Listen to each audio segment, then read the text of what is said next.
Coming up, North Penn students dance Halloween night away.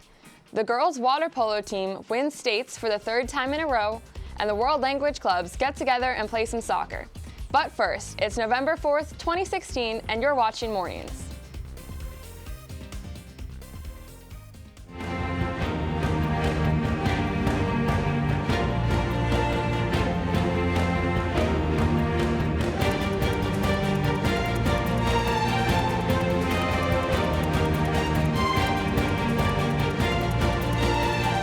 Hello, and welcome to this edition of Mornings. I'm Mara Slater. And I'm Anissa Gardizzi. Today is November 4th, 2016, and a B-Day here at North Penn. The election is coming up, so Mr. Brumbaugh is back with a challenge that's sure to trump you.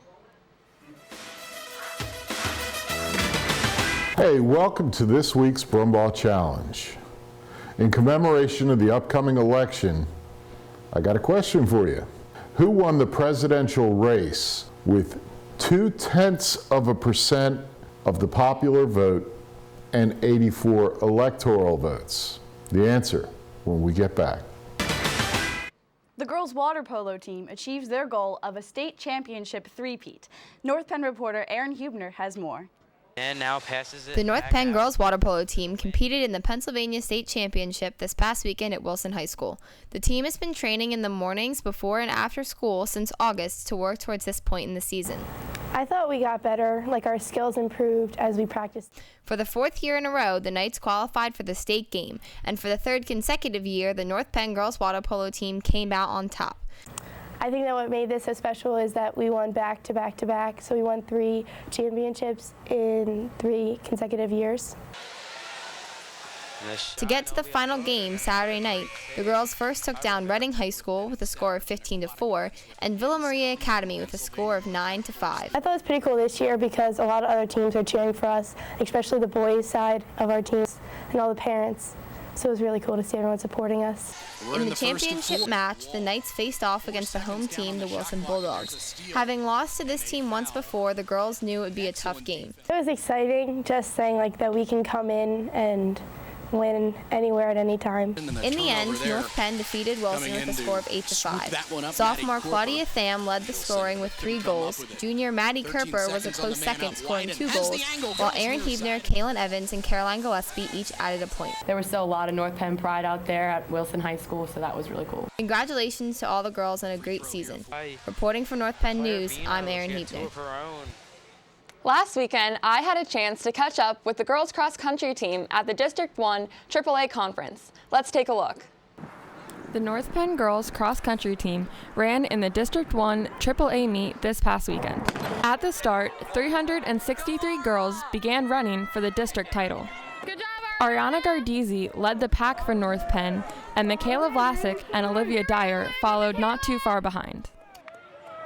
As the race continued, North Penn kept their top 3 runners in the top 25. Upon finishing, North Penn waited to see if they qualified for the state meet. We have to get top 5 to move on to states. So looking back and seeing them all finish, I think we have a pretty good chance. I really wanted to get top 5, and I really hope I broke 18 minutes. So I'm just going to wait till the results come out. Gardizzi would find out later that she did, in fact, break 18 minutes. I know Michaela and I were like running together for most of the race and stuff, so I think she did really well. I know Ariana killed it, and then I really hope we get to go to states. I think we will. Jenna Webb and Maeve Gimbert placed in the top 100.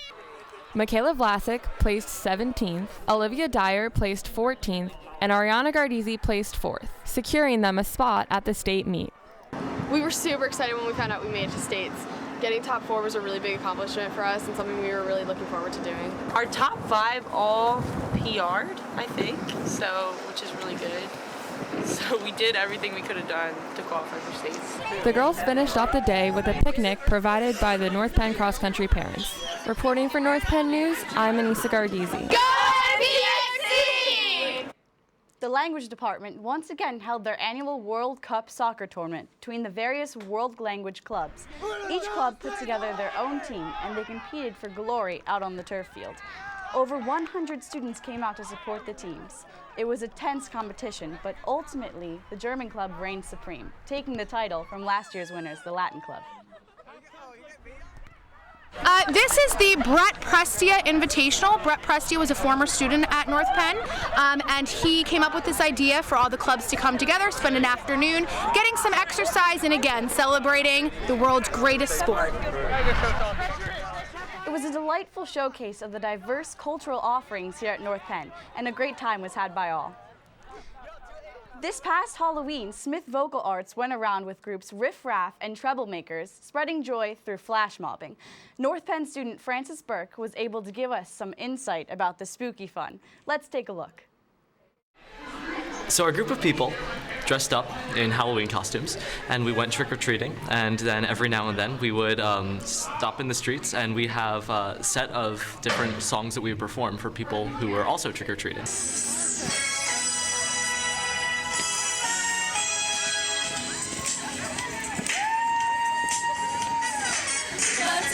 Smith Vocal Arts is a local show choir group that meets on Sundays. We perform different show tunes. We perform songs from, the radio, such as Thriller. We really enjoy, just performing for people and getting experience in performance and dancing and singing and everything, and it's a really good time. Julie Wirt is here to give you the lowdown on all things North Penn.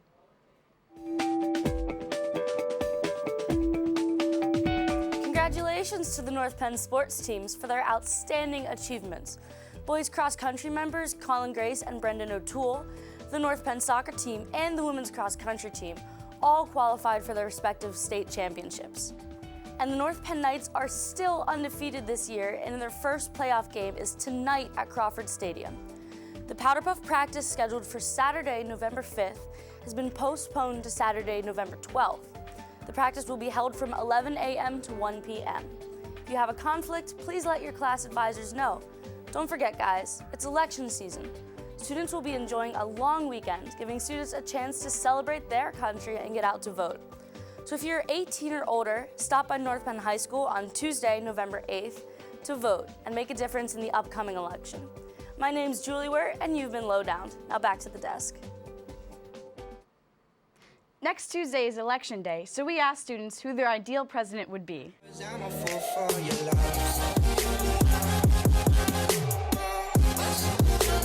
Pablo Escobar. A piece of cardboard. Mr. Bauer. A Harambe.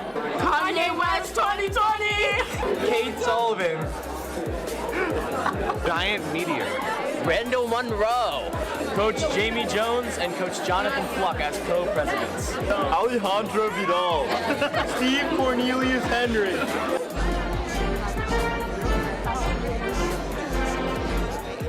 Ben Walton. My dream president is myself, man. The election has clearly gotten the students excited, and today they'll have a chance to partake in their very own mock election. Here with more are students David Shelley and Jonathan Downs. Monero? Did she say Monero or Mr. Monero? Monero. Well, anyway, there are no small hands. There are no baskets of deplorables. There's no locker room talk going on set this morning. We are talking real politics with Mr. Shelley and Mr. Downs, and you guys have some information about today's mock election. Yes, we do. Who wants to start? Okay, so the voting is it opens at 10 o'clock this morning. It closes at 7th period, and you can find the link on NPSGA Twitter.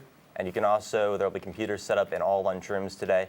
And voting does close after 7th period, so please get out there and vote. Okay, so now don't go too fast, because we don't want to be accused of rigging the election here. So sure. NPSGA Twitter. NPSGA Twitter. Takes you to the link to vote online. Or you can go during your lunch period, go right up to the fancy little computers we have set up. You can do it right there, right? Yep. Super easy. Mr. Shelley, what else? What we're really trying to do with this event is try to get out the vote, get people involved in politics. Along with the voting station set up at lunch, you'll have a link that'll take you to a PowerPoint of the different political positions of all the different people on the ballot. This ballot includes the election for president, the Senate race, and then our local and state races. Okay, fantastic. So any other words of wisdom for our upcoming would-be voters out there who are listening this morning? When you vote, just keep in mind, vote your conscience, not so much your heart. You don't need to vote what your parents vote. You can have your own political opinions. So just, a third-party vote isn't always a waste of a vote. Great. We want to have people get involved in politics, and some of the best way to do that is by forming your own opinions on things. All right, outstanding. So aside from the election, you know what I miss? I miss the joke of the day with Mr. Wilson. Don't you guys miss that? But I'll tell you what's no joke is your power to vote for the next president. When we sit here next Friday on this set, we will probably have a president-elect, unless it's 2000 all over again. All right, everybody, go to the polls today, online or during your lunch period. Back to the desk. The dudes are back and somehow in even bigger trouble.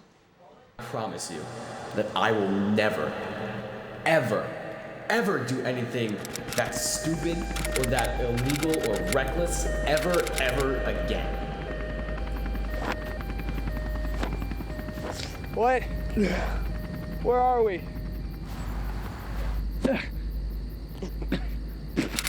Tastes like Puerto Rico. Why am I here? Well, I hacked into the Pentagon last night, and I used your computer. Why is Dan here? Oh, the FBI doesn't like me ever since I crashed. Came here. Yeah, we're not going anytime soon. We're stuck here. Hold on. I have Mr. Bauer on speed dial. Wanted to society later. Yeah. Oh, no. No. Okay. Thank you so much, Mr. Bauer. All right, yeah, see ya, T-Dog. Yeah, he's real mad. Doesn't like being called T-Dog either. Yeah.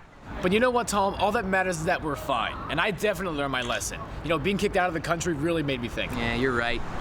Dan, what are you doing over there? I'm tying my shoe! Dan, that's dangerous. I can do what I want! Oh my God! Well, Dan's dead. Mr. Brumbaugh is back with the hilarious answer to this week's Brumbaugh Challenge. Hey, welcome back. The answer you've all been waiting for.